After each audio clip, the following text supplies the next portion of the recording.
90 Minutes to Tackle the Male Suicide Crisis, an expert-led webinar designed to address, tackle, and educate around the male suicide crisis we currently face. The tragic, recent news of young grassroots footballers Jack Badger, 24, and Riley Townsend, 12, who both died by suicide, have brought the crisis we face in society closer to the cold face of grassroots football. These two tragedies are not isolated. The silence around male mental health is deafening, and it's costing lives. We believe that the football community needs more support and education around male suicide. Football at all levels isn't just about the game, it's about community, friendships and support. Yet beneath the surface, many men are struggling with mental health challenges they feel they cannot voice. The alarming rise in male suicide, particularly within our football communities, demands immediate attention. This podcast from the original webinar is a call to action.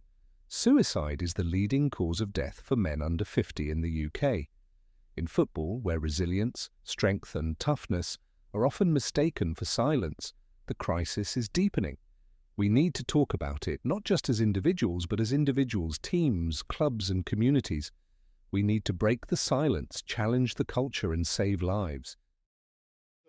Again, thank you for joining us for this crucial conversation around male mental health and suicide prevention. I'm Danny from the Football Mental Health Alliance, and tonight we're bringing together some of the most experienced voices in mental health support and suicide prevention. This webinar has come about really, or the catalyst for it has been the recent losses of Jack Badger and Riley Townsend within our football community. And it's deeply, affected a lot of us in the football community. And it's something that really what it did, it brought suicide to the coalface of football. Now, it's, their stories, while tragically highlighting the crisis we face, I think also compel us to take action. But I think my opinion, and I'm sure we all share this, this crisis extends far beyond football.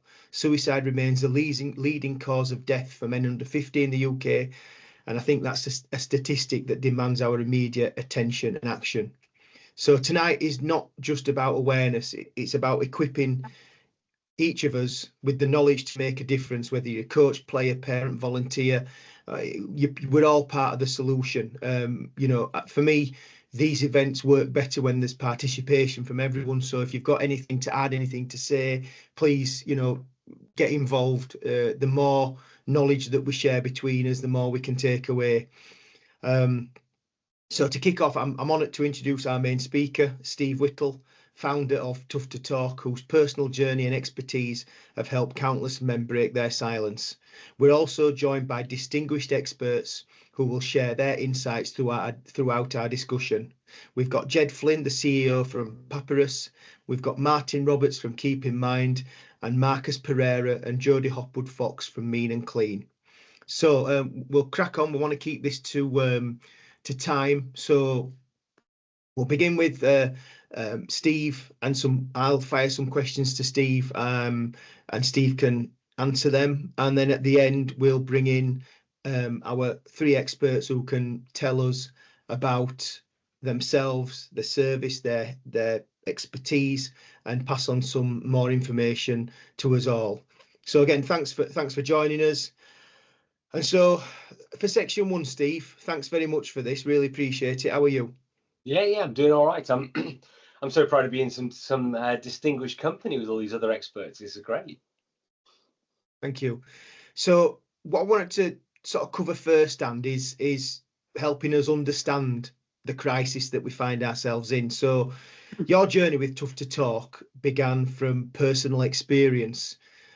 Can you share what you've learned about why men, particularly in sports communities, find it so difficult to speak up? Yeah, and it's a massive topic, and I get pushback every now and again when I talk about it as a male suicide crisis. And I think that when you look at the numbers, it is a crisis, and so we have to look at it that way. And when we do share the numbers with people who do push back on us, there's not much that comes back from them after they see the numbers. And you're right. So my story does come from a story of lived experience. And I was in the military for 13 years, and I've had two other careers, one in coaching, and again very male centric spaces that I was coaching in, and then a last career working in corporate finance, in marketing, doing the corporate events, again very male centric, male dominated. And if anybody was to look back at my career as I don't know, a combination of LinkedIn and Instagram, they would just see that that it's just full of successes, full of success stories. In fact, my LinkedIn profile, which was written by a professional, it just simply says award-winning campaigner, author, speaker on male crisis and assessor tutor for suicide prevention, but this speaks nothing about the man behind the mask. So, if they were to dig a little bit deeper, they would find a man who's been depressed for 35 years, have complex PTSD. And I didn't find out until I was 49 that I had hyper-focused ADHD. And I've made 3 attempts on my life. And if anybody had known that I was making those attempts or had made those attempts, they would have been completely surprised. And off the back of my last attempt, it was the first and only time I'd ever told anybody what I had done. And the crisis team were on my doorstep within a couple of hours. And they kept saying to me, you're not alone, lots of men feel this way. And that was like a red rag to a bull, because I know thousands of men and all my life, and I've never had a man say to me, I'm feeling so low and I'm feeling so down, I'm feeling overwhelmed, and I think that suicide is a real option for me. No one's ever said that. In fact, most men have never said to me, I feel sad. So it was a real red rag to me. So I just went out of my way to prove them wrong. So I spent the next few months researching suicide and crises and factors that led to thoughts of suicide in men. And all I found was just shocking, absolute shocking results. And not just but globally, but as locally as England and Wales. So the things that I discovered was that that suicide is the second largest preventable cause of death, and it's preventable. We know this from the research that we've done and the anecdotal evidence that we've got, that when we speak to men that we've done interventions with and say, why, do you want to die? The most common answer is no. I just want what's going on to stop. I just want the pain to end. And so we know that it is preventable. In England and Wales in 2023, for example, we lost 6,069 people to suicide, and 4,506 of those were men. That's the equivalent of 9 A380 Airbuses crashing in 1 year, and just in England alone. And so I could just rattle off more and more numbers for you. It's there's regional differences and all sorts, but ultimately men are dying at greater rates. Interestingly though, women do attempt suicide more than men. So they are attempting suicide 3 times more than men, but men are completing more. And this opened up a real can of worms for me, because I really want you to understand that better. And it opened up the gender mental health gap, which is the reason why we started Tough to Talk, because we saw that there was a gap in the market for dealing with men's crises that no one was really dealing with. It was either I'm fine, or here's a peer support network, or here's primary care and secondary care to be able to help you with your issues.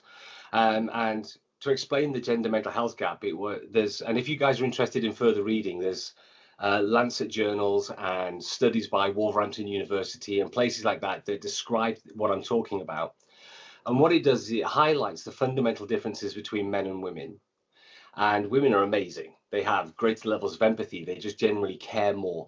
And when I talk about this, just assume that I'm talking about most men and most women, because there are always exceptions to prove the rule. And when it comes to women, they generally care more. And you only have to look around at the decisions that women make that are different to men. Most HR teams are women, most nurses are women, and most most bricklayers are men. It's just the differences that we make. If I was to simplify it, it's most women like people and most men like things. And so if they, oh, I'm coming back. Who needs to go on mute? Who's just come on? Okay, so then, so when we look at how the gap is created, the studies show us that most women will ask for help, and most women will offer help when, whether people need it or not, they're always offering that help. So their suicide journey looks very different. So when they move down their continuum towards thoughts of suicide and suicide behaviors, they will often be asking for help and not getting it, or asking for help and getting the wrong help, and eventually will make the decision to do suicide. And they'll either choose a means that's not lethal enough so they survive, or they'll get intervened, whereas another woman, more often than not, will spot the signs and intervene, or they'll attempt suicide and then tell you they've done it as a it's a cry for help. It's not it's like, I've told you I was struggling and now I've done this. But men are very different, less likely to offer help, even though we would always help anybody who asks for it. I know that all the men in this room, if I told you I was struggling, you would help me. But we're less likely to offer help, and we're much more likely to keep it to ourselves. We're not going to share what's going on in our lives. So our suicide journey looks very different. We'll get overwhelmed with whatever it is that are the factors that are affecting us. And then we'll reach a point where we don't feel valued, and we don't feel like we have purpose.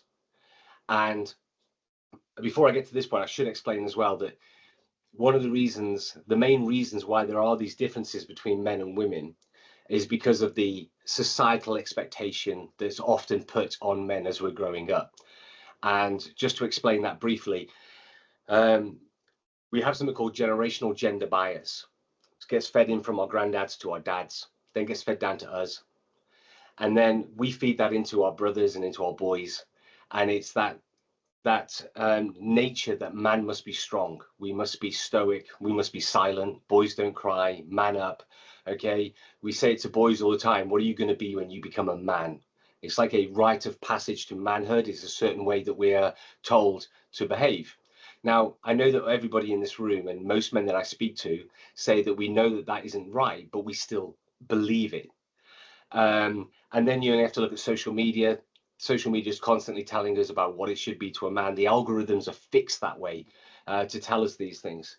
And then we only have to look at television. You'll be hard pushed in this room to demonstrate to me a man on television in the last 20 years who is a good male role model.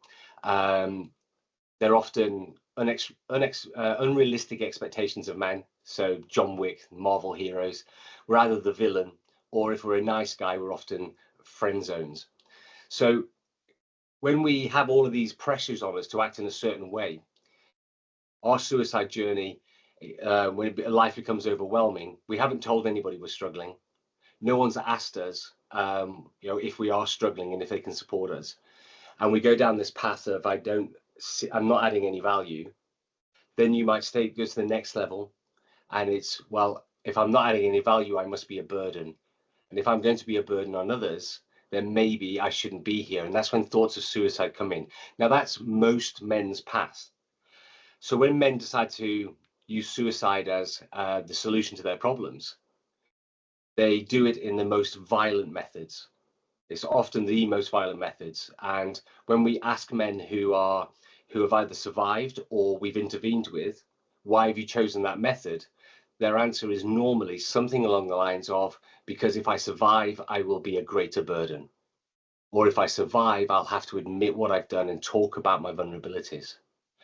So we know that most men from the coroner data reach out to at least one person in the 6 weeks before they die. So it's either missed or dismissed. So we notice they don't talk about it, it gets missed, and they choose violent methods. And that's the reason why the suicide crisis is there for men, because they're dying at 3 times the rate. So that's when we created Tough to Talk, because we know that we have two problems. We have nobody tackling this gender mental health crisis by raising more awareness and getting into more male-centric spaces to allow men to go, do you know what? It's okay to be masculine, but it's okay to be vulnerable as well. You know, try and change those cultures. And secondly, we have a huge marketing problem. We have a marketing problem when we're talking to men. We often the people who provide the best advice are women, and they're amazing. But then the content is often the wrong tone of voice. It's not brief enough a lot of the time, and it's often delivered by the wrong people. We know from studies that the people who are struggling see support in people who look like them. So it's often other men who look like them, and we already know that they're least likely to offer help, okay, or ask for help. So we have a real problem. So I guess that's where Tough to Talk kind of came from, and where my journey was to this, and that's one of the biggest reasons why we are in crisis with suicide. I hope that's answered the question, Danny. I put a lot out there. Yeah, no, perfect, Steve. Thank you. So when we talk about recognizing the signs, then what subtle indicators are there that someone might be struggling? Yeah, it's good news and bad news on the front, and I'll be interested to hear what Papyrus think about this as well, because for young people it's even more difficult. For young men, I should say, we've got we know that consciously or consciously or subconsciously, most people will give signs. And in young people, it's incredibly difficult because, well, what's the difference between someone's hormones racing and them lashing out and demonstrating signs? So it's very difficult because we're not on the lookout for them, and often the signs are really, really subtle in men. So really, it's a case of spotting things that we know are out of context, you know, for either that place or for those people. So the signs are actually, it's kind of difficult to explain. There are factors that lead to thoughts of suicide, and they could be biological factors, identity issues, your identity factors, current life events, past history, and psychological problems. So there's factors that lead to thoughts of suicide that don't get addressed. And then there's suicide behaviors, which is thoughts of suicide, planning, preparation, and then the act of suicide, which could involve self-harming and risk-taking behavior. So the initial signs where people have not got thoughts of suicide, but they're really struggling, this is where we need to be aware of changes in that person. So if it's current life events, if someone's had a bereavement, they've had bereavement, maybe they've lost something, maybe lost a job, maybe lost a relationship or something like that, then they're not signs, but they are things that we need to maybe engage with other men with, and not just go, oh, I'm glad that's not me. There's other factors that we could take in where it could be biological factors, like they could be ill, and they may not feel like they're very purposeful while they're going through this point, or they're feeling a burden and so on. So we could pick up on, we should just know to check in on those guys. So those 5 key factors, any changes in someone's life around those factors, if we tap into those first, will hopefully prevent them from going to suicide behaviors. When it talks about suicide behaviors, it's absolutely a mental health problem. Those other factors may not be, but it absolutely is. So we could have change of mood. They could say things that we might pick up on. And wouldn't it be amazing if all men just said, I'm sad and I feel low, but they don't. They say something more subtle, like, I'm not coming tonight. I'm not really feeling it. And we may just go, all right, mate, I'll see you next week. Or we'll go, what's wrong with you, you big girl? And use a bit, throw in a little bit of toxic masculinity. And that person feels like they've reached out and they've been ignored. So any kind of changes in behavior, things they say, things they do, and things we know are really important. When they start moving into planning a suicide, it's a real sad fact that men are really amazing at planning suicides. When we talk to men who have planned their suicide, and I say, well, why have you chosen that date? They often tell me that they've got things planned in their calendar that they're committed to, that they don't want to let people down on. But in the preparation phase, they may buy stuff that they need to do it. They may start making apologies for past hurts. They may even do a note, which is very difficult to find beforehand. And then, of course, we have suicide behaviors, which encompasses the act of doing it, but also, whilst they are in the phase of planning and suicide behaviors at the same time, we might spot risk-taking behavior. So they might get into more fights that they would too. They might be more argumentative because they don't care anymore.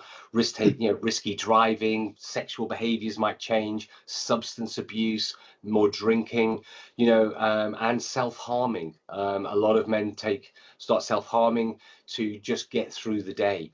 So in men, it's incredibly difficult to spot the signs, but a lot of the time it's because we have to take it to them. Does that help? Yeah, definitely. Could we bring in Jed on this one from Papyrus? As I know, there's a lot of people on here that are coaching and working with the younger element of football, and I think this is where I'm one of them, where things that we can look out for in younger people, because as I said, one of the things that's the catalyst for this event was young Riley, who was 12, and it's the sort of thing that I still struggle with now, listening to and hearing and reading about what that poor young boy, how the result of that, and it's awful. And I think that if we can spot it in younger people, which I personally think must be more difficult. Jed, you might have a different opinion to me, but I'm thinking it must be more difficult to spot signs in younger people. What do you think, Jed? Firstly, I want to say thank you for inviting us. And like this initiative, Papyrus was founded because we'd lost a number of young people. So they gathered together and said, we won't be a bereavement charity, we want to be a prevention charity. And Steve, you were right to say, caution the generalization. I know you were saying all men, but really meant most men. So I get that. But even within the literature, there's quite a lot of debate. Like, we're talking about method. We have to be very careful talking about method, right? Because that can lead to imitative behavior. If a person is vulnerable to thoughts of suicide and we talk openly about method, it's unhelpful and it can lead to imitation. So that's the first thing. Second, about method. Sadly, that picture that you painted about men and women is changing. So women are increasingly using lethal means. What I take from that is not that people want to die, but actually most of my work in this field has shown me that most of suicidal people are people first who happen to have thoughts of suicide, sometimes occasionally, sometimes perennially. Very few of them is determined to die. And that's very, very important. The other thing about language is very important too, that we shouldn't romanticize or sensationalize. It's appropriate to say in certain contexts that more than one suicide is a tragedy that we need to do something about. I'm always cautious about using words like crisis, epidemic, and so on, not because we want to do everything in our power to move the numbers downwards, but sensationalism can lead to further deaths. So I'm always cautious to say lots of young people take their lives. We need to do everything we can to stop that. Let me talk about help-seeking behavior. Why don't boys and girls, why don't young people reach out? Because in 954 AD, before Doomsday, we criminalized suicide in this country. So we've got 1,000 years vestiges of criminalization. So you wouldn't be the only person who uses the phrase committing suicide. And that's just an anachronism, and it's unhelpful and hurtful to people who've been touched by suicide. But we've still got 1,000 years of undoing where we've hidden suicide and discussion of it. Like we used to hide pornography magazines, put them on the top shelf. Well, actually, I'm not encouraging people to glory in suicide, but we need to take it off the top shelf and get people to talk about it. That's the main thing I want to say tonight. We need to talk about it. So firstly, thank you for letting us do it. In terms of young people particularly, there is no list of symptomology here. It's not, you don't get a rash or a bump on your head. You may behave just like an older person would do, putting your affairs in order. The challenge is for us to think about reaching in and not waiting for somebody to wear a big sticker on the head saying, help me, help me. So we use language of invitation. The young person may be checking you out. Are you the safe person with whom they can have a conversation? Or every time they go to you, do you crack a funny joke and they think you're great, and they might aspire to be as good as you at football, but they're not going to tell you their darkest secret. So I suppose the first challenge, Danny, is for us to challenge our own behaviour as blokes. Role model, being kind, being soft, taking an extra few minutes to say, but how are you really? You know that Peter Kay joke that says, how are you, but no, how are you really? That second bite of the cherry is a really good opportunity. You can say it to your mates. How are you is blasé, and we all say fine, but how are you doing really? Take time with a person to ask. And that's true of somebody my age or somebody half my age, somebody who's 12. We get kids ringing our helpline 24/7, aged 8. And that's unconscionable, but actually these kids are already talking about suicide. The problem isn't the kids. The crisis is in the adults. We just don't want to talk about it. And as blokes, and I've got a vested interest here because I'm a bloke, I've got to change my ways. I've got to listen more. I've got to take time with kids more than I do in my busy world. So I'll stop there for now, but I don't think we should separate young people in terms of signs and symptoms from the rest of the public. The issue isn't them. The issue is society, how we've silenced suicide. We need to stop and openly talk sensitively about it. Brilliant. Thanks, Jed.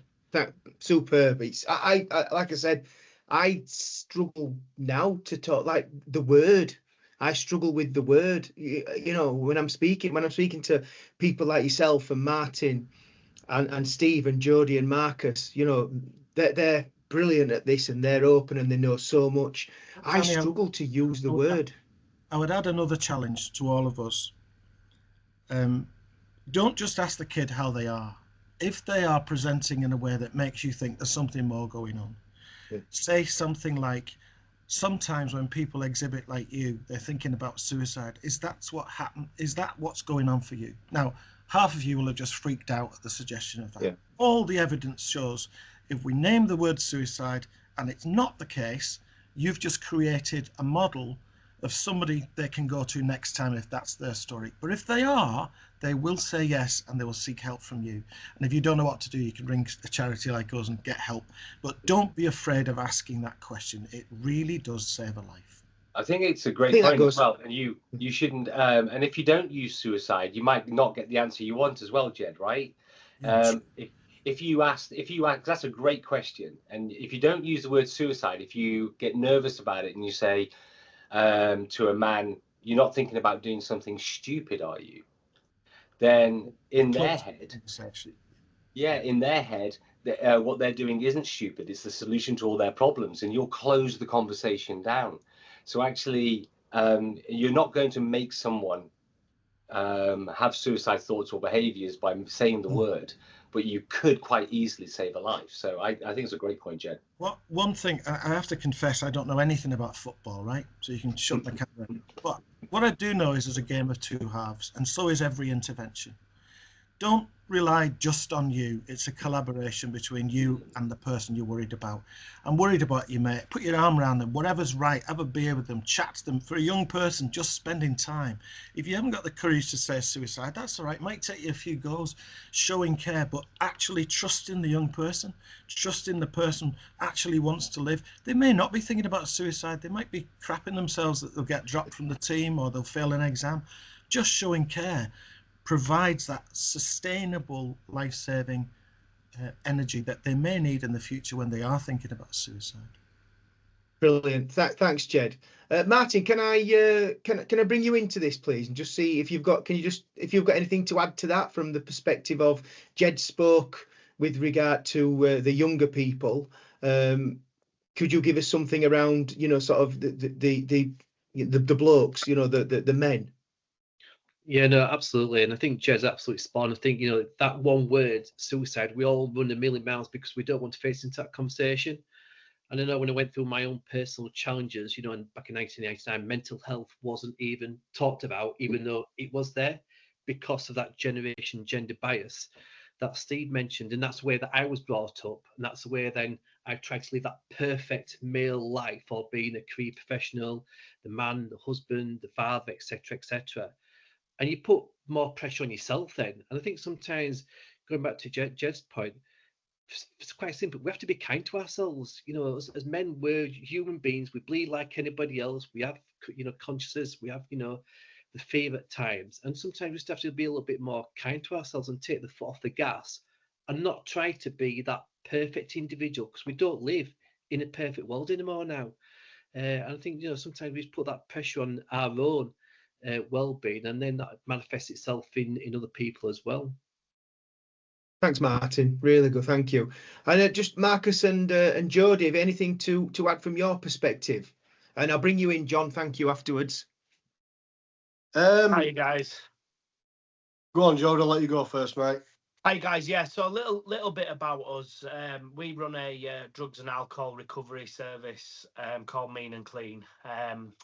We've both had our suicide stories. And that was brought on a lot of it through trauma and addiction. Me and Marcus were both addicts. I was an alcoholic, drinking between 2 to 3 litres of vodka a day, and which resulted in probably a solid 3 months at that, with an overdose of 57 paracetamol, 10 tramadol and 2 litres of vodka. Luckily, I survived. I was found by the police.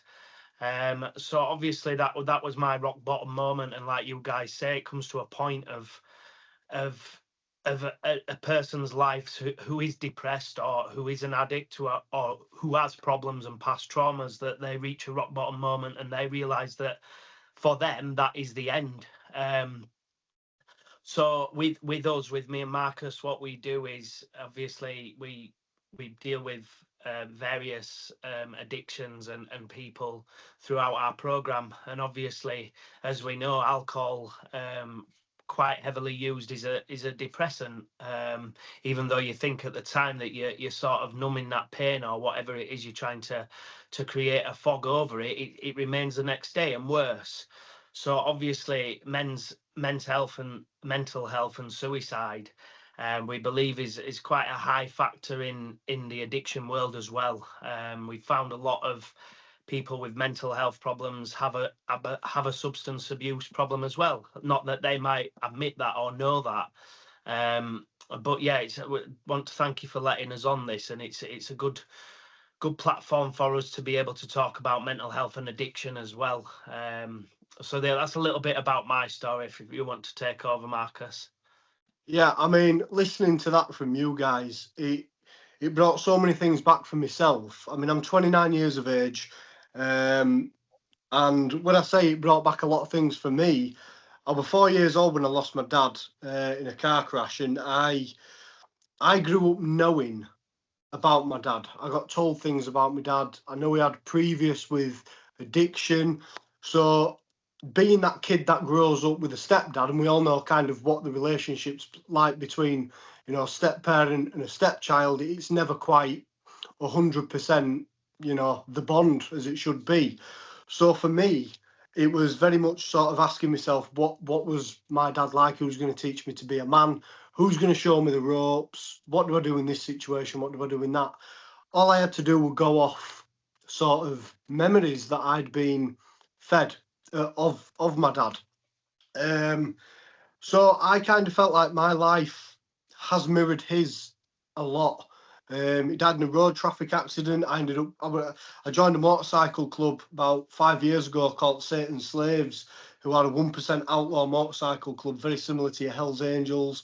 Led me into a life of crime, drugs, you name it. And I felt like I belonged in that life simply because it were older people, it were older men who I looked at as a bit of a North Star, who could sort of teach me how to be a man, At the age of 9, between the ages of 9 and 11, I suffered sexual abuse, so suffering rape, which then everybody at school found out about that. So I got bullied, very seriously bullied for that. It made me question my sexuality at a very young age. Before the age of 13, I attempted to take my life on 6 occasions before the age of 13. You know, that is just it's disgusting. You know, no 13-year-old, no child should be contemplating that. So that's quite a lot of trauma at a very young age. And then growing up, I feel like I had kind of like a point to prove to other people that you couldn't walk all over me.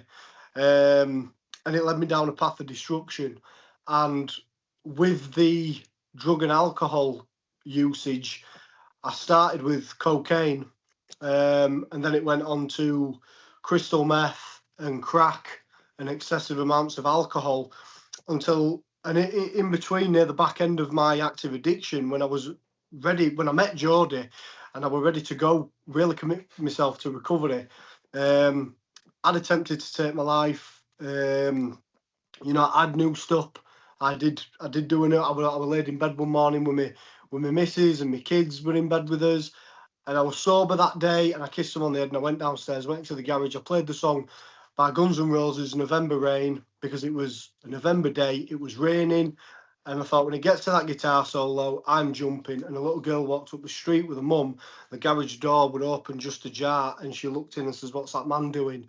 And that stopped me, because I didn't want to traumatise another little girl. You know, I didn't want to traumatise another kid, and then they go on to do something similar in the future because of that event. But what Jodie said, we had a meeting with National Highways and some other roadwork construction companies over the past couple of months, and they were very quick to talk about the issue of mental health. The one thing that is more of a taboo subject, because mental health is spoke about very widely now, even more than addiction. Addiction's like you've got yourself in this mess, you get yourself out of it type thing. There's no help from the NHS, right? It takes forever to get admitted to a rehab. I put myself down on a waiting list for a rehab bed over 12 months ago. Last week I was 12 months sober and clean, and I'm still waiting for a phone call from that rehab facility to get me checked in. I could have been dead by now. So the system is lacking. So what you guys are doing with your charities and your companies, you are filling the voids, which is what is needed. And that's what we decided to do. We decided to fill the voids. But when we spoke to National Highways, they were so quick to talk about mental health, and we said, look, I could bet you my next wage that half of the people that are ringing in sick on a Friday and a Monday with bad mental health, they're using either recreationally or the binge drinking, that kind of activity, that kind of social stuff, you know, using drugs and alcohol socially, but binging it every weekend, that can create really bad mental health. And you could be sober Monday to Thursday, right, and not class yourself as having an issue. But the fact remains that on a weekend you're self-sabotaging and you're causing some serious damage to your mental health on the weekends, but you don't see it as a problem because you're not doing it every single day. So we need to look at lifestyle. We need to look at how we're living, right? I found, since I dropped the drugs, dropped the alcohol, being a year clean and sober, myself and Jodie, we've gone from addict to athlete since January. We've helped over 350 people achieve 6 months of sobriety, right? That's 350 people that are not dead now, right? And our main form of advertisement for that is social media. Social media is your biggest platform on the planet, right? Not websites, not anything, not radio adverts, not billboards. It's social media, because it is such a powerful way. Our videos could get up to 5 to 10 million views at a time. And the amount of traffic that we get coming through our website, people asking for help because they can't go to the NHS, because they don't want to go to 12-step meetings. They come to us because we're relatable. People will go to you guys because you are relatable. People will go to people that are relatable. They don't want to be sat in front of a professional with a clipboard and a tie on, looking down the nose saying, in my professional opinion, even though I've never suffered with what you're talking about, this is what I think you should do. How many times I heard that and I got up, walked out, went straight to a crack den, or went to take my own life again, right? So relatability is massively important, and I think everybody on here has a backstory, a powerful backstory, and if you can utilise that message in the right way, on the right platform, to the right people, you will save a hell of a lot of lives. I think as well. Thanks for that. Thanks, Marcus. I think, you know, for me, football, a lot of football is built on, you know, having a beer, which for some people can lead to other things that Marcus has touched on as well. So, John, you've got your hand up. Can I bring you in, please? I don't know how many Johns are on here, but I'm one, and I did have. That's it, John. Yep. Okay. Yes. It was really interesting, Marcus's inspiring story there. I've worked in mental health units for 25 years or so, and these places are so overrun. To actually get a place in there, a person has to be literally suicidal, and all the staff can do is suicide watch, and there's no treatment possible in there, really. And the community teams are the same. They're in the same stage. What I really wanted to say is that sometimes friends, colleagues can be the lifesavers. You know, we're talking about bringing up the subject, you know, actually trying to get behind the mask that someone has to wear to get by. And all society sees is a junkie or an alcoholic. But this is this person's way of trying to survive something that's going on inside them. And they're just being labelled, really. And it's maybe because sometimes people in this situation, they don't find they can talk to their family or the ones they really love because they don't want to scare them, or they you know, just feel there would be an overreaction or something like that. So when it comes down to things like football, you're standing on the terrace with someone, with a mate, you're having some downtime like that, or it's one of your colleagues, or in a football team, you know, that can be the thin end of the wedge. That person might take off that mask that they've been forced to wear, and they might let something out, you know, and it's not about thinking, right, I've got to say the right words here. I'm a bit worried about him. You know, it's not about choosing the right words. It's about breaking the isolation, because it's the isolation in someone's head that kills them. You know, they might be the life and soul of the party. And I think of that poor lad, Jack, you know, as a team, you know, from the outside, he was a life and soul. He's a big character, but somehow he was isolated. Somehow those dark thoughts were being kept trapped behind a mask. And all of us can help to be the thin end of the wedge here. When someone's building up to something, if we can just open the floodgates, you know, and be there for them, not judging, you know, and listening is the key thing.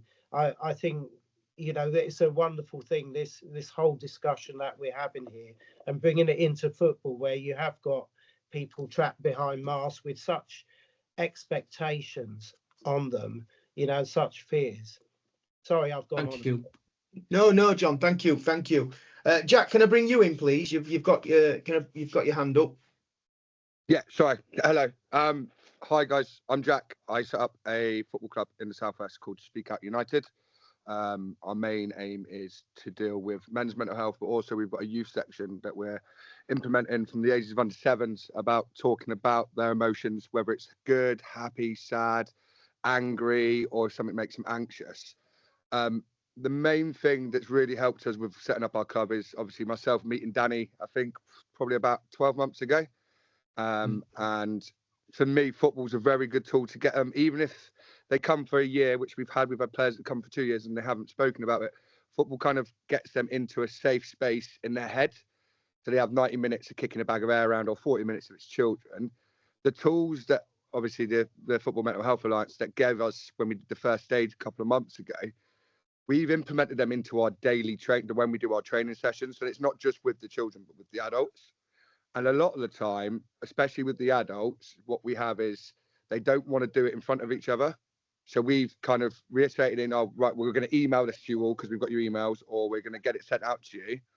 And if you feel like you want to fill it out, or sorry, that's my puppy, or you want to talk about something, the option is there. The issue I think we've got, Southwest is really, really bad. Our rate of suicide is past the 60s a year. And for such a diluted area, we're more green than we are human, then it's very scary down here. But the main thing, what needs to be happening is there needs to be more people like you guys doing what you're doing, not just in the Southwest, but in general. If people are already doing it in your area, there's no reason why you can't try and do something different, whether it's football or tennis or gaming or poetry, just more of it. And for me, like listening to all of you talk, and some of you are incredible with how big you guys have got and how much hard work you're putting in. It's just, for me, it's personally for me, I've struggled with exactly what Marcus has struggled with. I'm only 30. I've struggled with a lot of stuff like that. And my thing that saved me was the fear of letting go of everybody and them having to deal with it afterwards. So the open conversations needs to be had. But if anybody's like dealing with youth setups or men's football clubs, please, Danny's got some wonderful tools that got given to us from Mind and things like that. And we use them in our daily training sessions, like our training sessions every day that I'm coaching, we use them. Thank you, Jack. That's brilliant, Jack. Thanks so much. And I think what I'd like to do now then maybe is, sorry, Neil, can I bring you in, please? Thanks, Jack.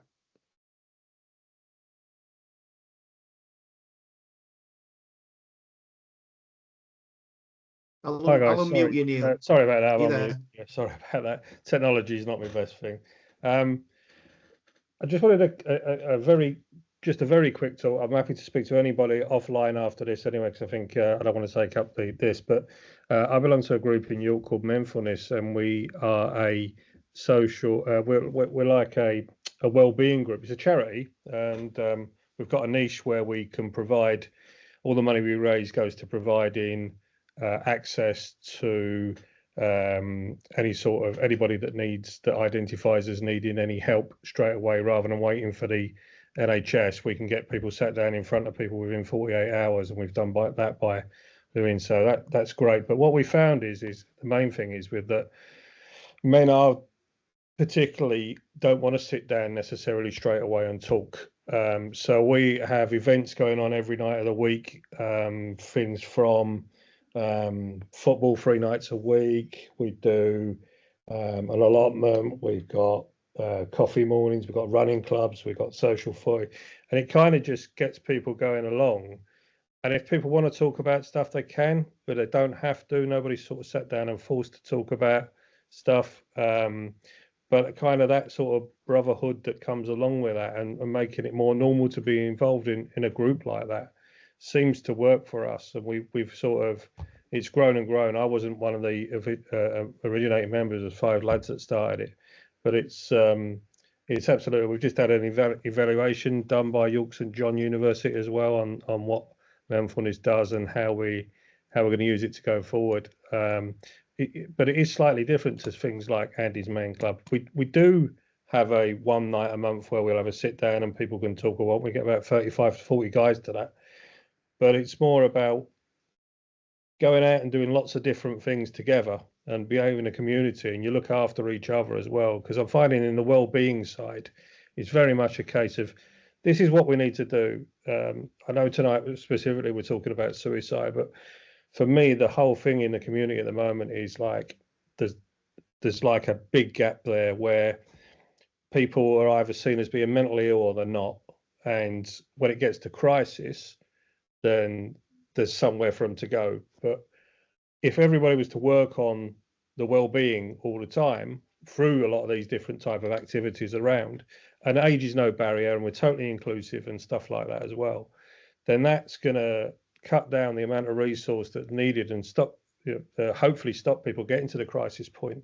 And that's something that we need to concentrate on and carry on with. So happy to talk to anybody away from this about what we do and what have you. And I've got we've actually produced our own menus with a bit of a menu, and that kind of just says what's going on all the time for people. Volunteers actually run this as well. There's nobody that gets paid within the charity. So it's all like self-invested and that. But that's all I wanted to say for now, but I'm happy to talk to people offline. Brilliant. Thanks, Neil. what I'll do is I'll move on just to the next section of this, and then if it's okay, I'd like to bring in Steve and Martin for this next section. We're going to talk about football culture and mental health.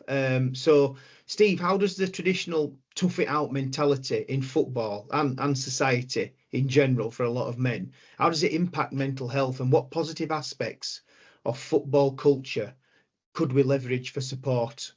Yeah, it's a great question, because you put it as great culture within football and mental health, but actually it could be just great culture across the board, because there's good and bad in everything. We know there's football clubs that are great, in terms of culture, and then there's a lot of spaces that aren't, but that just replicates life.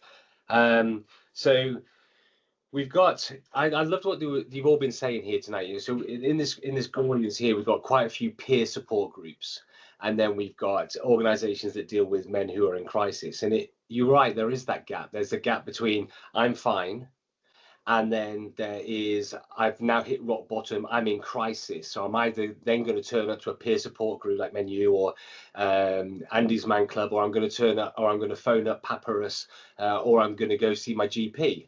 They're the two ends of scale. So where's everybody in the middle? Well, in that middle bit are people who appear fine and not fine. And so what we have is a culture within men, which is which looks a little bit like this. If I was to ask any man in this room one-on-one, I'm really struggling, I'm feeling really low, and last night I had thoughts of suicide, I know that you would advise me on what to do. If I said to you, what do you think I should do? You'd probably get some amazing advice about talking to the right people, about looking after myself better, all of those things. It would be great. And if I turned it back on most men and said, okay, fine, now we've done me, what about you? What problems are you having? In most cases, the man will go, no, I'm fine. I don't want to talk about what I'm going through. And that's that level of cognitive dissonance of, we know what the right things to do is, but I'm choosing not to do it because that fear of vulnerability, that perceived level of weakness, maybe, and of course that stoic nature of man, that societal pressure that's put on us. So that's running through our football clubs, and they could be an amazing environment. So I'll give you an example. Just give you one example of how I've seen it differently. I used to play rugby for Belper Rugby Football Club, and you used to get caned with banter and abuse. You only had to mess up once, and they would leather you with it, right? But in the club I was in, if you didn't react in the same way as them, if you seemed out of sorts, maybe you said something out of context, or the way you behaved was out of context for that environment, you can guarantee I had 15, 20, 25 men putting their arm around me in the bar going, dude, that wasn't right. What's going on? Right? Great culture. I don't know if anybody's connected with Belper Town Football Club, but I was their physio for half a year, right? And I couldn't bear the culture and had to leave, because the same things happened. You had the banter, you had the noise, you had some prima donnas, you had the journeymen footballers, you had all of that, all at each other, giving it all of that. And as soon as the game was over and stuff, no one was talking about stuff that was going on. There was no bond, there was no closeness, there was no men in the space that I saw there who were prepared to be the change that they wanted to see in others. All this masculinity and bravado that we've got, especially in sports, if we leveled that up with the vulnerability and we demonstrated it, we would start to see the change in others. And I think this is what Jed was talking about before. If other men saw you act like that, they would draw you in, and you'd be like, you're a safe person to speak to. Okay, and you only have to do it once or twice, and then you've got 3 or 4 people, then 5 or 6 people, and then if you're all doing it, you will then create a change in culture. So it is a double-edged sword in these spaces. It's normally one or the other, but it could be so positive. Thank you, Martin. How can we leverage the positive aspects of football culture to create, more support around the topic? I think, I mentioned before about the conversation. I mean, it was football that created my mental health problems, because I was a survivor of Hillsborough, and on that day, I did something horrendous. I had to climb over men, women, and children to get out that day to survive. And I had to put all like these masks of pretense on, thinking everything was okay, and I knew deep down everything wasn't okay, and I buried it, like the ostrich buried its head in the sand. Yeah. I think the mentality is the way that I was brought up, the male macho, the stigma, the shame around saying I need help. Those simple words, I need help, but I couldn't speak those words. I couldn't take those 2 steps. And I had it for so many years. And obviously, then I tried taking my own life in 2017, admitted to a mental health hospital. And it goes back to that point around that, around being kind to ourselves. Talk about the mentality in football, but I think it's mentality just in everybody around us, mentality in our own human beings. And I hypothetically decided I had to rewire my thoughts, feelings, and emotions. And for the first time ever, I put myself first. I didn't put my family first, my children, or my career. I decided to put myself first because I had 2 choices: carrying the way that I was going, and I'll find a way to take my life because I couldn't live with the fear of the guilt of what I'd done back in 1989, or try to take small incremental steps and try to move forward. And even, the mentality of being that career professional. And then I found that, being that career professional, going into the mental health space, it was about giving something back. I think we've all shared some about our own personal stories. And for me, there's nothing more powerful than a personal story. And there's nothing more powerful than the art of a conversation. And we underestimate the art of conversation. It's not life-changing. For some people, it can absolutely be life-saving. But it's knowing how to engage and not being afraid in that conversation. I think be it football or any sport, sometimes we just have to take 2 steps, and sometimes we need it. Those 3 words, I need help, because it's absolutely, it's liberating. It really is liberating. But that said, I know it's not, it's not easy to do at that moment in time when we may be struggling with our own mental health or the people around us. Martin, I just want to say thanks for sharing that about Hillsborough and stuff like that. That's really brave, and that's great, and that's an example of that vulnerability that we want to show. I know that Danny's looking at his watch, but I just wanted to share that we partnered up with Herefordshire FA, Cheshire FA, and so on, and we put a plan in place with those guys to help change the culture within those FAs. But to give an example of changing culture in football teams, we've also partnered up with Whitney Town Football Club, and when they said to us, how do we think we should do this, we said, you've got to start at the top. You just got to get the buy-in from the leaders at the top to say what is unacceptable. It is unacceptable for any person connected with the club not to take care of themselves first. How am I physically, mentally, emotionally? And if I'm not okay, it's unacceptable for me not to speak out and get the help I need. And then you can take care of other people. And then you feed that from the top down and then the grassroots up. And because everybody is then talking the same language, there's nobody in the middle going, yeah, but we don't do, they do that up there, but we don't do that down here. It has to be a message that's all the way through, look after yourself and then look after everybody else. And it's unacceptable not to do that. And then eventually you'll help change culture. So I appreciate that, Martin. Thanks for saying that. Steve, I think you bang on there, and I just want to see what Martin's thoughts are on this. I speak with people constantly about mental health and football and stuff, and I spoke to a number of people that I know and respect that are in like branding and marketing. So they help companies change the brand and market themselves successfully. And one of them said to me, I think mental health needs a rebrand. And I said, why do you think that? He said, because the word mental health, and I think we've alluded to it, and you guys have alluded to it on here, the stigma around it. But he said in a lot of the corporates that we work with, we are constantly giving them similar message to what you said then, Steve. It's unacceptable to not speak up, putting that culture of that through the company. But he said a lot of the senior leaders in these big companies, and Martin, I'm sure you'll have experience of this. I'd really appreciate your thoughts on this. They've said that we're scared to talk about mental health, and they've said why. They said, well, people will then start using it as excuses to have time off, and if they'll say we're pushing them too hard, and they're very scared of it, not for the reasons I sometimes am, like with suicide and talking about it for saying the wrong thing, but they're scared of it because they think that unscrupulous employees will take advantage of those two words, mental health, and obviously, you know, suicide is one step past that. Have you seen that, Martin? Yeah, absolutely. I mean, I used to work at Lloyds Banking Group, so I was the mental health lead for 7 years up until last year. And when they put me in that role, because obviously knew my own personal experience, I decided I'm not going to talk about mental health, because when we mention that word, we always think about the negative connotations rather than think about resilience, thriving, growth, career progression. My career absolutely blossomed and flourished when I went through my challenge, and then they put me into that role as their mental health lead. And I want to flip it on its head. I want to show the positives of mental health, not just the negatives. And I think the most difficult, you know, tonight we're talking about suicide, but within the organisation at Lloyds, we didn't talk about suicide. We didn't have no training.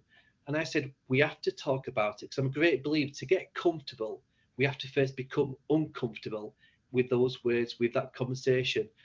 And in 7 years, and it wasn't just about me, it was about the champions. We absolutely flipped on its head. And Lloyds Banking Group has now got its own head of mental health, and it's flourished.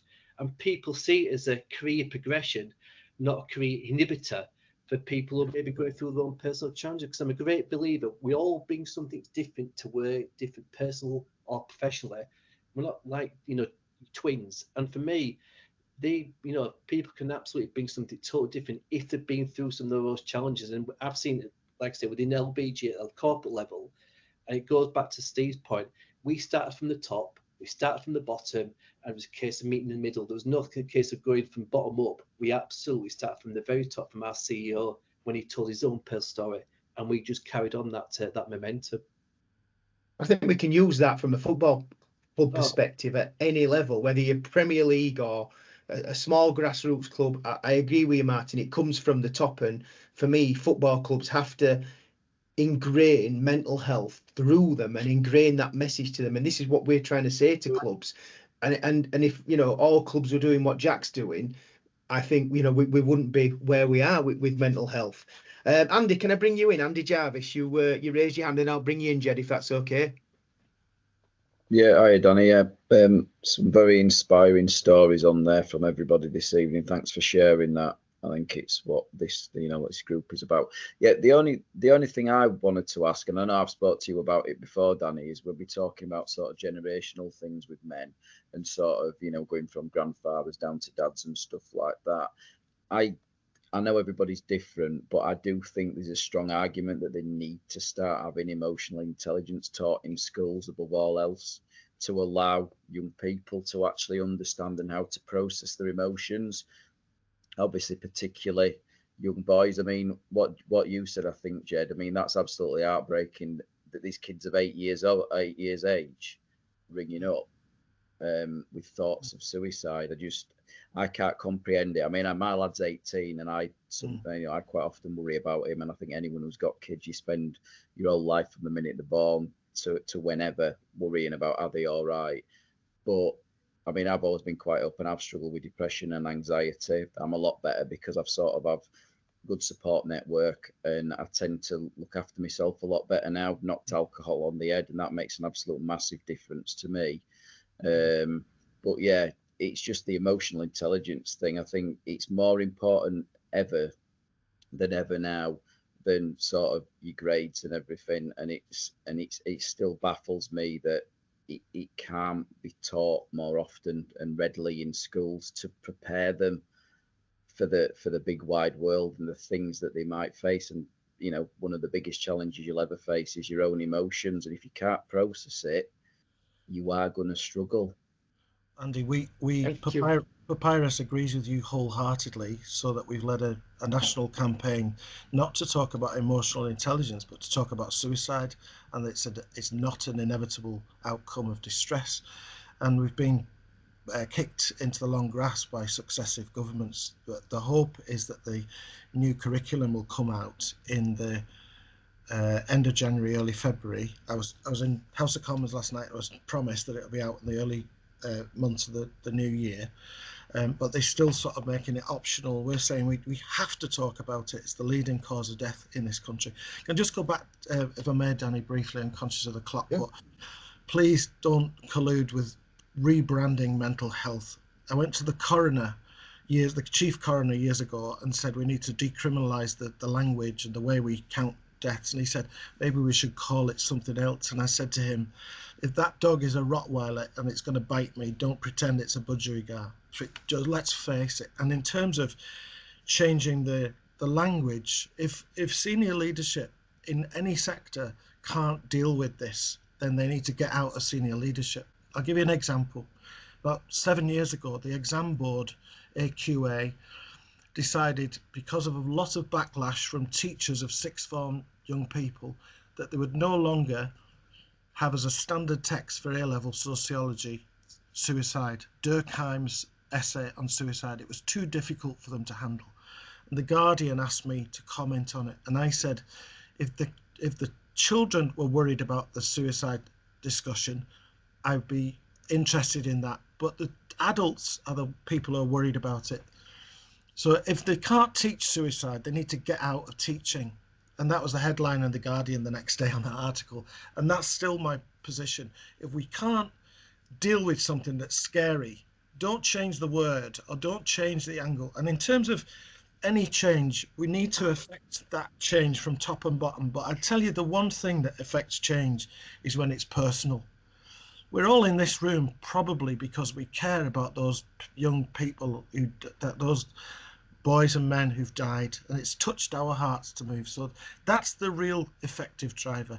And I'd love to think that because of this discussion, we can go back to the Premier League and say, and take Steve's view, let's make it mandatory for having a cultural review of values in every club in the league, to say it's no longer accessible to hide or to act up, or as it says in the chat, as Menfulness say, don't man up, speak up. I think that'll be a powerful, doable plan out of this discussion. Thanks, Jed. Yeah, thank you. Steve, can I bring you back in then? Yeah, I agree that language is important, and I know I was smiling about the Man Up thing because actually, as an organisation, as a charity, we'd like to be a little bit challenging, and we like to poke the bear a little bit because we like to create conversations. And so, we've actually got a book called Man Up, and we got a campaign about Man Up because we think the opposite of Man Up is Man Down, and nobody wants Man Down. So by all means, be man up, and if we own Man Up, we can't hurt us anymore.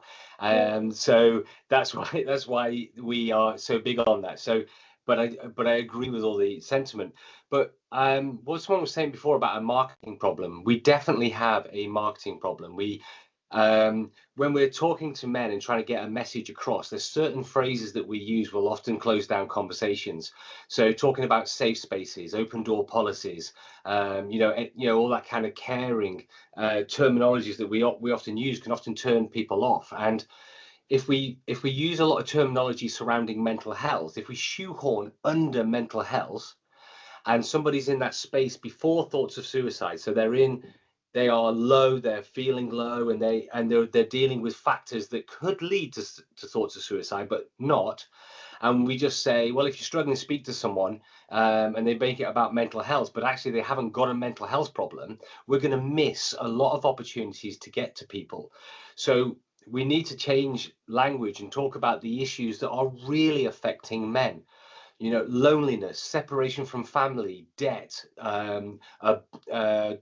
abuse and trauma and violence and homelessness, all of these factual things that actually a man will go, oh, that's me.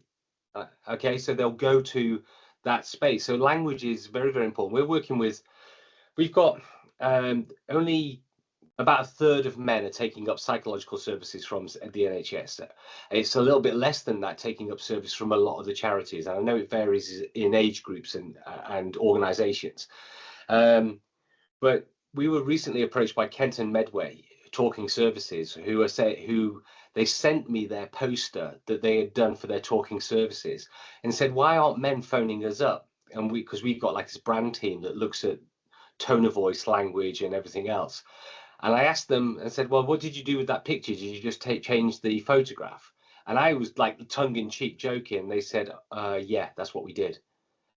So they were aiming it at men, but just changed the picture. We rebranded it and sent it back to them. And the first bit of feedback we got was, that's the first time I've seen something from the NHS talking about mental health that hasn't turned me off. And so we have to look at how we market to men, because we receive the information differently. So it's really important. And if anybody's ever interested, I can show you the 2 posters that we did side by side, and you'll go, it's obvious when you see it. Thanks, Steve. So if we can I'd like to just bring back in the rest of our experts, really. And if you could we can take the last 20 minutes to give everyone an overview of your support services. If you could give us one key insight from your experience that could save lives, and offer us any practical next steps for anyone wanting to get involved with your organisation and seek help. So if we start with yourself, Steve, a brief overview of your organisation's services and your support, please.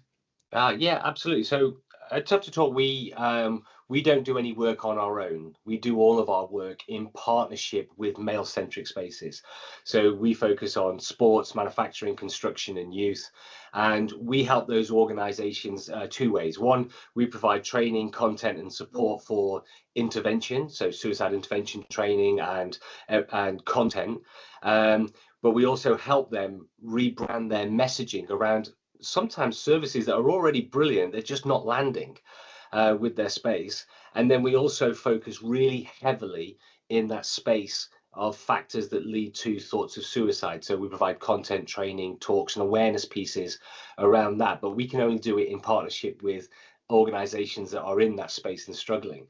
And what was your second question? I'm sorry. One key insight from your experience that could save lives. Okay, so it's role modeling. So in the organizations that you're in, identify good male role models and make sure that they're aware of the power they have to be able to be the change that you want to see in others.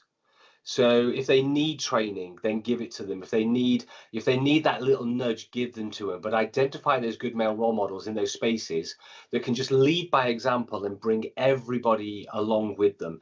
So in a sports team, that might be your coach, it might be the captain, or it might be just that central defender that's been there for 16 years, right? And he's got his pot belly. But whoever that might be, identify those key people in your organization who can lead by example and be those role models. And I suppose if we can't identify a role model, be one ourselves. Oh, yeah, you should. In fact, if I give any advice to anybody I'm speaking to, it's always lead by example. Yeah. Be the change that you want to see. Yeah. Brilliant. And then thirdly, any practical next steps for anyone wanting to get involved or seek help with yourselves? Oh, please. Yeah, we're a new charity. We've been going a couple of years. We need advice. We need help fundraising. We need help connecting. Any kind of support that we can get from others to help us do better. And we don't know all the answers, but we learn all the time. So by all means, please go to our website, reach out to us, or I'll put my email in the chat box in a moment. Please feel free to reach out to me. And if we can support you in some way, we've got a Robin Hood method. Those companies who do pay, like Balfour Beatty Vinci, they pay, but then organizations like SJOG, who deals with suicide and autism, they don't pay. So if you are an organization that could probably benefit from us, just reach out. Brilliant. And what I'll do, I think afterwards, I'll send out information about all the support services we've got on here to all the delegates as well. Brilliant. Jed, can I bring you back in, please? Yeah. What do we do? So 3 things: we support, we equip, and we influence. We start with the influence. I was in Parliament last night giving out, saying not good enough. We've been talking like this for 25 years, but nothing changes. It's an example of influence. Equip, we deliver tons of different training, education modules, everything from half an hour online through to 2-day clinical workshops. We consult. We offer consultancy to organisations that need suicide prevention support, policies, etc. We're perhaps best known for our helpline, which is now 24/7. I've put the details in the chat. Hopeline 247. If you can't remember anything else, my practical advice is get your phone out now for me, please. Type in 88247. Please do it now, all of you. Part of that role model. That's our text number. I won't bore you with all the other ways to contact us because I've put them in the chat. But here's the thing. Save that as Hope or Hopeline. I don't care. You call it Fred if you like. Next time you see a kid who's you're worried about, share it with him. Say, I've got it on my phone. Do you want me to text them now and get some help? You can get help for them. You can get help for you if you need it. I put all the details in the chat. That's a practical thing. You can actually phone us and say, I'm sitting here with a young lad I'm worried about. He may want to ring you in the future. I just want him to know what it feels like. You know, so that's a practical application of Steve's challenge to role model. Actually having it in your phone, say to that kid, wow, even the coach has got it in his phone. It's not something I should be ashamed about. It doesn't show up on your phone bill, our number, text and all that. It doesn't show up. So if a kid's got any residual stigma around that, it's squeaky clean. I've got to say, of course, we're absolutely committed to safeguarding. So one of the manifestations of that is if you ring and your life is in imminent danger, we will get the blue lights out. We don't make any apology for that because we were founded by people who'd lost a child. I'd rather defend that position and save a life than have a knock on the door, which many of us have experienced. So in sum, we support, we equip and we influence. We've got a base in most areas of the UK now, Scotland, Northern Ireland, England and Wales. So we're never that too far away from you. So if there's any way we can work together, I'd love that.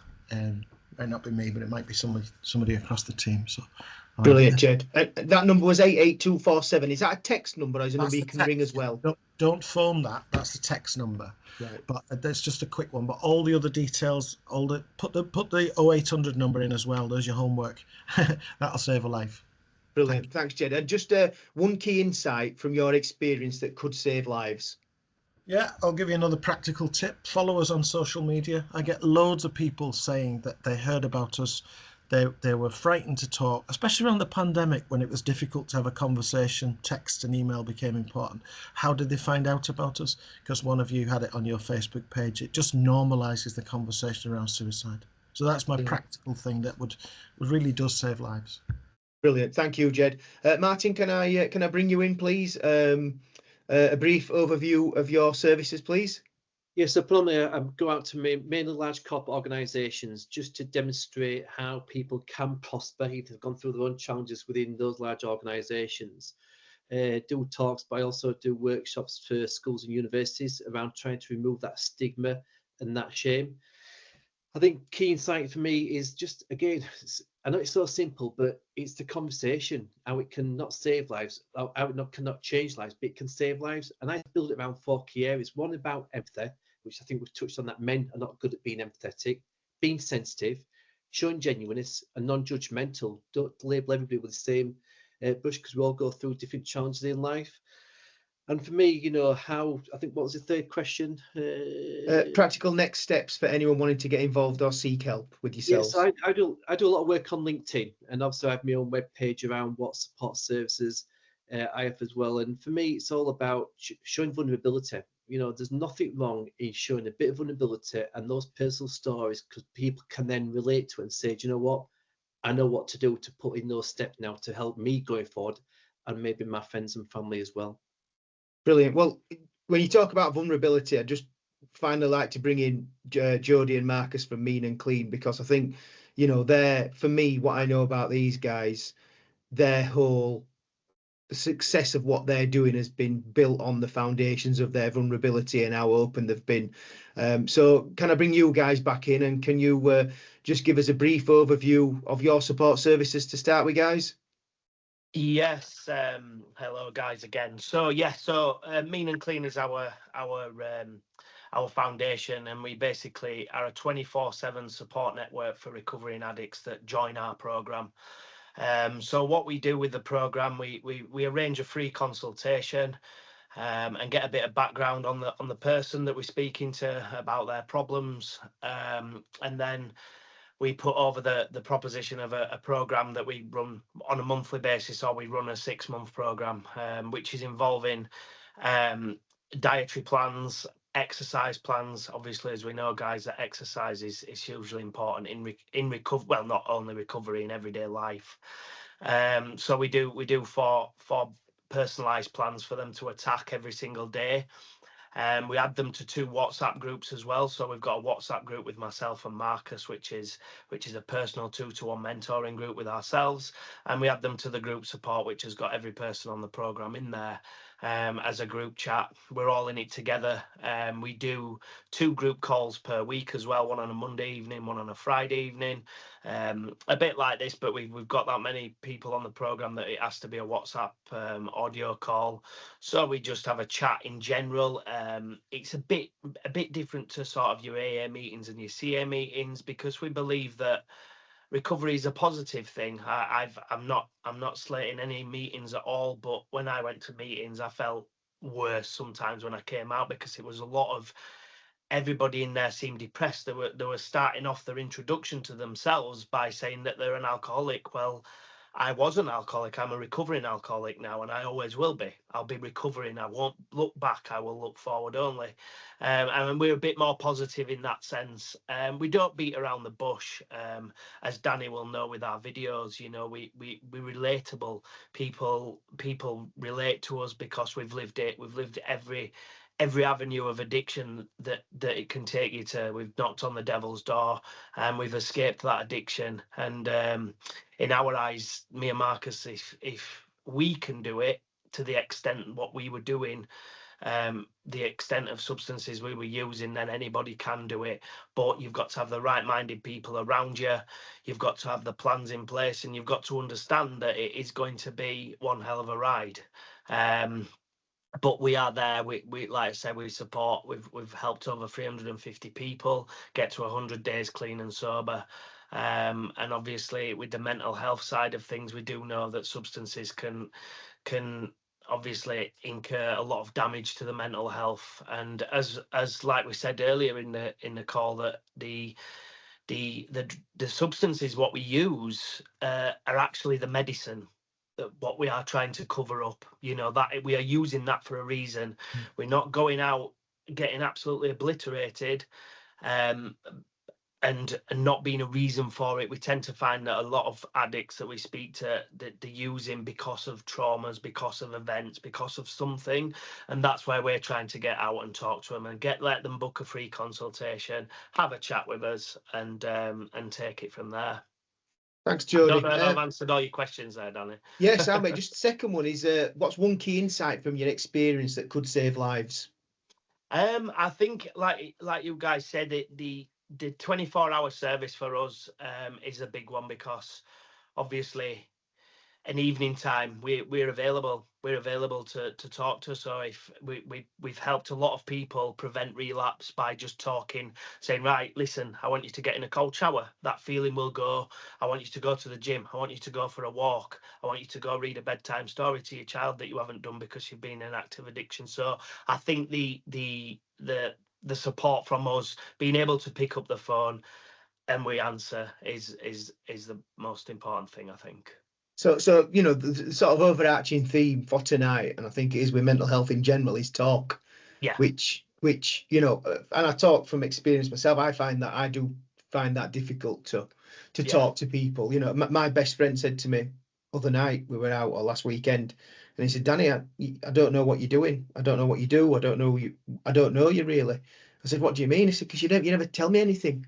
Yeah. You just crack on, and I just crack on with it, and I know that's not the right thing to do. I'm not saying it's good. I think Danny, I think we in our sort of recovery and addiction process is that, you know, we're not proud of our addictions, but we're not scared about talking about them. And I think a lot of men do. They're embarrassed about talking about their addictions, because, like we all know, guys, that a lot of people that don't understand addiction just said, "Oh, just don't do it then." If it were that easy, guys, me and Marcus, we would have done it a long time ago. And we get that stigma, don't we, that go to the pub with the lads, and men don't want to say, "Sorry, I don't drink." I'm proud. I'm 570 days sober today, and I'm proud to say I don't drink. Yeah, I think that's the thing with football. Guys, thank you. No, a lot of football is based on drinking culture, isn't it? Yeah. Yeah, I'll just jump in there. Don't laugh, but I had a season ticket for Huddersfield Town for 23 years, and I used to just get drunk every weekend. That probably progressed the alcoholism, guys. Huddersfield Town. Yeah, shush. Go on, Marcus. Yeah, I'll just jump in there. I think one thing that we've all got in common here is we've all suffered at some point, and what we've all done is we've turned that pain into power, right? It's hard in the moment to make somebody understand and try visualize that, look, right now you're in a very dark place, but I want you to see that you can help so many people with what you are going through now. We're all using our experiences to save other people, to help save other people, right? So I wish somebody would have told me many years ago that the hole you're in now, the solution to the problem that you've got now is the problem that you have now, right? Looking back at that now, everything I went through, I had to go through it. I am one of them people. I will naturally talk about everything I've been through with unfiltered detail because I know it could save somebody else's life. We'll talk about sexual abuse. We'll talk, in males, we'll talk about alcoholism. We'll talk about drug abuse. We'll talk about gangland violence. We'll talk about all them kind of things, them taboo subjects, because it's what men don't want to talk about, right? So if you, as a person, as the role model, open up and talk about the nitty gritty, don't just say, I'm here to talk. Get nitty gritty with them so that they know, well, actually, nothing I say to this person is going to shock him. That is what I say to people on consultations. I say, whatever you tell me will not shock me in the slightest, right? And from that moment on, they open up. Both barrels, they open up. Whereas if I approach that in a more clinical aspect, closed book, that is it. Yeah. So you use your nitty gritty from your past. Yeah. Put it out there, be unfiltered, and just watch the change. I know. I agree. I totally agree with Marcus. I think, like, in my experience, a lot of like therapists and counsellors that I know and work with and sort of integrate with, a lot of them speak in big words, lots of syllables, and that can turn people away, I think, from mental health, because one of the things is, if you go back to your school days, teacher would say, anyone that doesn't understand, put your hand up. No one put their hand up because you don't want to look stupid.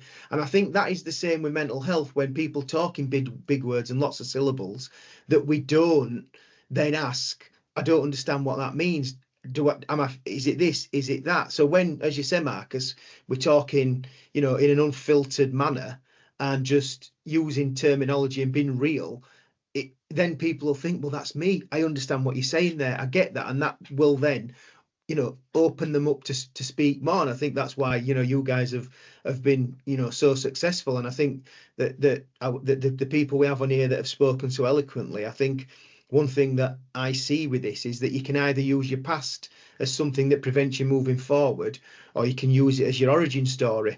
And I see all you guys on here using, your past and your experience and your pain as your origin story. And I think that's what makes it so powerful. John, can I bring you in, please? Thanks, Marcus. Yes, I was just thinking that what if we've got someone that is vulnerable, someone that we are concerned about, the main aim is to get them to speak, not to be locked away with their thoughts. And a big thing is, they say that us as humans, 68% or something like that, I don't know what it is and how they come up with it, but of our communication is non-verbal. So we could be worried about approaching the subject with someone we feel is at risk, and we could be thinking, what are we going to say? How are we going to come across? And the thing is, the main thing we can do for that person is listen in a non-judgmental way and not come up with these, what health professionals are good at, coming up with simplistic solutions. Oh, why don't you just do this? Why don't you just do that? That switches someone off. It'll keep them locked behind that mask. If we're there and we're caring, people detect that. They don't pay too much concentration sometimes to the words we're saying.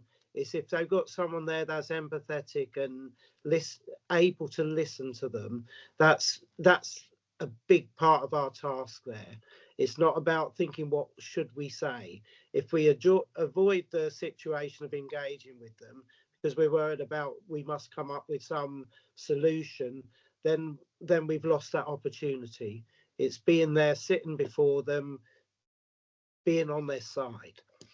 Brilliant. Thank you, John. Well, I think what I'll do after this, not immediately tonight, I will get all the information that's been shared tonight from all the organisations. I will put all that together and I'll send it out to all the delegates. So I know someone's put on here about sharing things on Facebook and all the information that we've had in all the organisations. I will gather all that information and I'll put it all in one place, so that anyone on here and people that haven't been able to make it on here and that watch this, the recorded version of it, will be able to access all the support and expertise that's been shared tonight. So I'd just like to say thank you so much. Steve, can I just bring you back in, please? And can you give us something to finish on? No pressure. Yeah, I guess building on what John has just said there, about just being there for somebody else. Be less worried about what to say, just be more worried about being there. I can't remember the name of the image. I was racking my brains, but there's a really great picture of I think it's Winnie the Pooh and stuff, and he's just sat with him, and I think Eeyore said he was depressed, and then he just sat with him and said, "I know." And it was more important that there was somebody there than the things that they are saying. That's often really powerful. So, if my final thought is just be there for other people. Brilliant. Well, thank you so much. Thanks to Steve. Thanks to Jed. Thanks to Martin. Thanks to Jodie and Marcus. And thanks to everyone else that's been on here for your input. Thanks for the chat. Really, really, really appreciate it. It's been superb, guys. Yeah, and things, it just shows to me, and I know we all know this, that talking about it does help. And I know we all know this. I know it sounds a ridiculous thing for me to be saying, but this has just shown that, we don't all know each other, and we've all joined in, we've all learned something. So thank you so much. It might be something that we look to do more regularly, because it goes back to, we're speaking more, we're learning more, we're sharing stories, we're sharing experience, and I've taken so much from tonight from everyone. So thank you again, everyone. I really appreciate it. Thanks so much.